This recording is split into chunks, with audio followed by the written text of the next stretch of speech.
Subscribe to our YouTube channel and don't forget to press the bell icon to get all the latest updates. The oldest girl is 19. Her name is Kajal. The youngest child is 5 years old. Her name is Jyoti. Together, these 5 young daughters cremated their father, Sanjay Gupta. Sanjay died from tuberculosis on the 3rd of April. He could get neither an ambulance nor medical intervention in time. Sanjay earned a living as a tea seller. He worked from this small roadside shack in the town of Aligarh. Today, his shop is locked down and draped with covers, but across the road from it, his daughters, his wife Anju and his brother Narendra will not move from this spot till 13 days have passed since Sanjay's death. Inside, as one girl sweeps the temporary shelter and tries to keep it clean, another points to her father's bottle of medicine. Besides it is this diya, the diya that the family lit in national solidarity, just as Prime Minister Narendra Modi had urged. मैं आपसे सबसे पहले पूछूंगी sir, आपका नाम है नरेंद्र। नरेंद्र जी, आप बताइए कि जो आपके भाई थे संजय, कब पता लगा कि उनको ट्यूबरकुलोसिस है और क्या हुआ? सर, हमको 27 मार्च को ही पता चला था तो उनको टीबी की शिकायत है, तो हम जिला अस्पताल लेके गए थे। तो जिला अस्पताल में सर डॉक्टर साहब वगैरह मिल नहीं पाए, तो उन्होंने कहा कि कल आ जाना, परसों आना, ऐसे ही हमारे 2-1 दिन घुमा दिए। फिर हम सर प्राइवेट में लेके गए थे कि थोड़ा सीरियस हालत थी, तो प्राइवेट में सर टेस्ट वगैरह कराए, तो वहाँ पे भी उन्होंने पता चला कि वो टीबी ही थी उनको। कुछ लोगों ने जी। तो जब पता लगा 27 मार्च को कि टीबी है, तो दवाई वगैरह भी तो दी होगी, कुछ ट्रीटमेंट दी होगी? जी सर, सरकारी में तो सर कुछ था नहीं, क्योंकि कोई डॉक्टर साहब हों तो सलाह दे के दवा दे सकें, तो हम प्राइवेट में ही दिखाए थे सर। तो प्राइवेट से ही दवा करा रहे थे, बोतल वगैरह भी चढ़ी थी, इंजेक्शन भी दिए थे उन्होंने, और ट्रीटमेंट प्राइवेट ही चल रहा था। तो एकदम से क्या हो गया सर? हालत थोड़ी डाउन थी पहले भी, और दवा टाइम से मिल नहीं पाई पहले, और जब इलाज मिला तो शरीर में सर थोड़ा जान वगैरह इतनी थी नहीं, तो अचानक ही सर एक शाम को एक्सपायर हो गया। और जब एकदम से बीमार पड़े तो आप अस्पताल ले जा पाए? आपने फ़ोन किया डॉक्टर को, एम्बुलेंस को? सर एम्बुलेंस को किया था, एम्बुलेंस कोई नहीं आ पाई। 2 जगह फ़ोन किया था हमने। एम्बुलेंस के लिए फ़ोन किया था, एम्बुलेंस आ नहीं पाई? नहीं, एम्बुलेंस नहीं आ पाई सर, 2 घंटे तक कोई एम्बुलेंस नहीं आई सर। तो जब डेथ हुई तो घर में यहाँ पे हुई जहाँ पे हम खड़े हैं, या फिर अस्पताल में हुई? यहीं हुई थी सर, एम्बुलेंस आ नहीं पाई थी, यहीं थे जब सर। तो ये बता रहे हैं कि यहाँ पे एम्बुलेंस पहुँच नहीं पाई, लॉकडाउन के कारण मुश्किल हुई, and only on 27 March was he actually diagnosed with tuberculosis. मैं यहाँ पे रिक्वेस्ट करूँगी, अगर अंजू जी आप आ जाएं सामने। ये अंजू जी वाइफ हैं और इनके हस्बैंड की ये ट्रैजिक डेथ हुई है। अंजू जी, आपकी 5 बेटियाँ हैं, अभी कैसे गुजारा कर रहे हैं आप? ऐसे ही करना है सर, जो कुछ दे जाते हैं साहब वगैरह उसी का खा लेते पी लेते हैं, और बस कुछ पैसे से मदद कर दी। उस दिन क्या मुश्किल हुई? आप लोगों ने बहुत कोशिश की होगी, जैसे नरेंद्र भी बता रहे थे। क्या हुआ? एम्बुलेंस का क्या हुआ? एम्बुलेंस आ ही नहीं पाई थी, आ नहीं पाई थी। बच्चियाँ भी घर में थी उस दिन? 2 बच्ची थी मेरे साथ। और हम यहाँ दिखा रहे हैं आपको, छोटी छोटी बच्ची हैं। सबसे छोटी बच्ची कितनी उम्र की है? 5 साल। क्या है इसका नाम? ज्योति। ये वाली है ज्योति? तो ये है ज्योति। और आप देख सकते हैं that I don't want this to be a story about just statistics. जब संजय जी की डेथ हुई, एम्बुलेंस नहीं आ पाई, तो छोटी सी बच्ची है ये ज्योति, और ये उनकी सबसे बड़ी बेटी है। मैं आपको बोलूँगी थोड़ा सा आगे, और आप लोग थोड़ा सा डिस्टेंस रखते हुए, क्योंकि आपको यहाँ पे सेफ रहना है, मैं आपको थोड़ा सा आगे बुलाऊँगी। यहाँ पे आ जाइए। आप अपना नाम बताइए। काजल। क्या हुआ पापा के साथ? मुझे पता नहीं, मुझे तो रात को 8:30 बजे फ़ोन किया था कि पापा जी की तबीयत, मतलब पापा जी निकल चुके हैं। तो मैं और मेरे हस्बैंड घर से आए फिर जल्दी। मेरी तबीयत बहुत ख़राब थी सुबह से, और अचानक फ़ोन पहुंचा, मैं तुरंत भागी घर से। मैं तो कुछ दिन पहले देखने आई थी, तो वो अच्छे थे, मतलब दवाई वगैरह खा रहे थे, उन्हें बातचीत भी कर रहे थे, फिर अचानक ही मतलब हादसा हो गया। Now there are also very moving pictures of the daughters cremating their father. Now remember, in Orthodox homes that is still frowned upon, but this is a home of 5 daughters and they cremated their father. और यहाँ पे राधा है, आओ थोड़ा सा आगे आओ। राधा, हम बताओ कौन सी क्लास में पढ़ती हो? मैं पहले 4th तक पढ़ी हूँ बस। क्लास 4 तक पढ़ी और अभी स्कूल जाती हो? नहीं, हाँ? क्या करना चाहती हो बड़े होके? कुछ भी बनना चाहते हैं।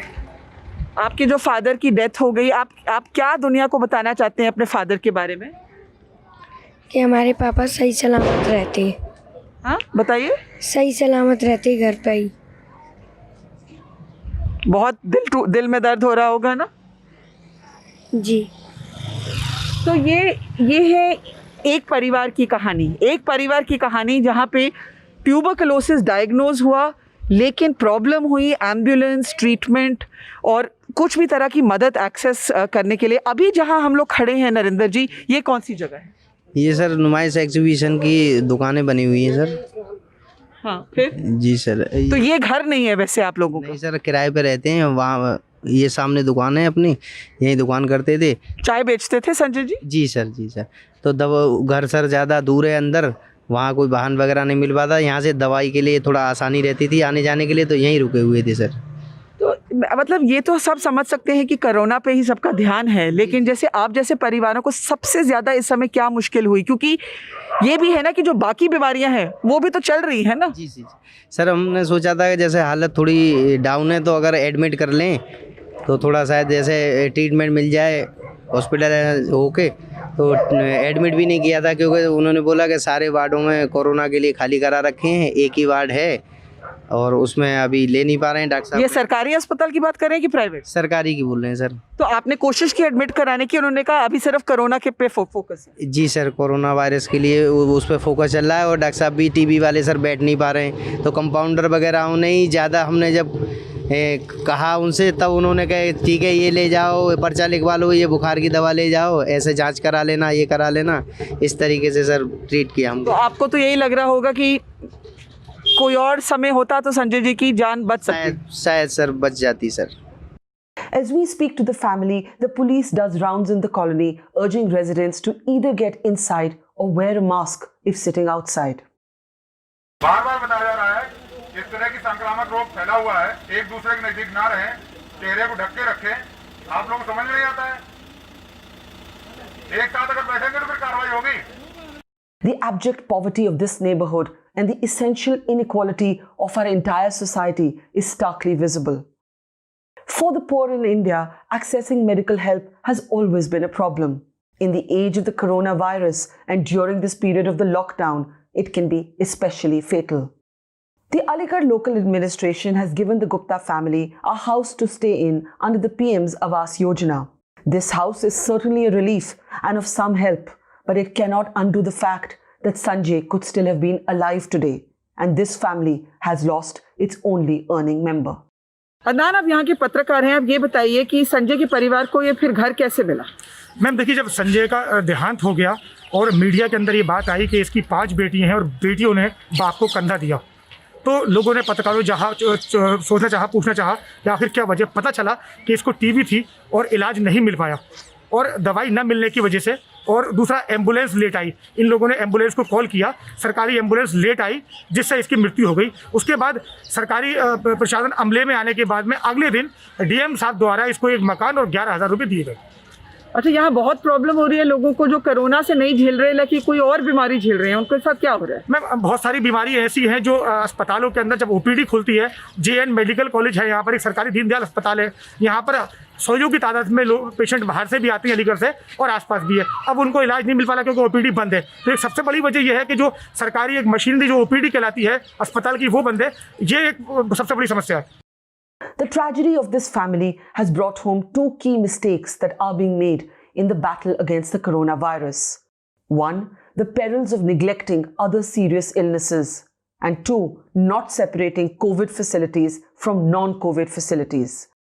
This has become especially crucial as entire hospitals shut down and get sealed when the virus spreads within its medical staff. Like Delhi's Cancer Institute, for example, that is now closed, or Mumbai's Wockhardt Hospital. We must not forget that 1,300 Indians die from TB every day, and as many die from cancer every single day. This is the MS Hospital in Aligarh, one of the many government facilities that, like elsewhere in the country, is overburdened and preoccupied with the spread of the coronavirus and how to contain it. That is absolutely understandable, of course. But what it means for families like that of Sanjay Gupta is that if you need treatment for something other than coronavirus at this point, it is very difficult for the health system to actually respond to you. And that is what we saw happen with Sanjay's family. Remember that an estimated 1,300 Indians die every day from tuberculosis alone. And what this brings home is the need, urgent need, for all states to have medical facilities that are devoted only to the treatment of the coronavirus and separate hospitals and medical facilities that continue as is, looking after other patients. Now, of course, there is a problem of resources, but experts say this is the only way to manage this situation with some sort of blueprint. Well, you're not preparing yourself. We are permitting, we are scattering COVID patients across healthcare systems, across hospitals. Some hospitals got 4, some got 5, and so on and so forth. They don't have adequate personal protection equipment. Those are the hazmat suits and so on and so forth. Okay, people don't have it. They don't have the training. They don't have the protocols. Okay, so they're unprepared.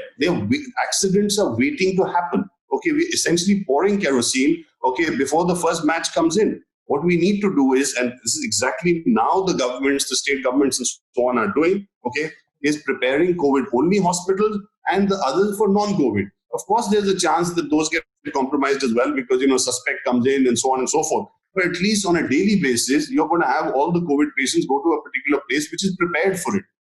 Most OPDs are shut in hospitals across India. And by not segregating COVID-19 facilities from regular medical treatment in hospitals, we may be taking a huge risk.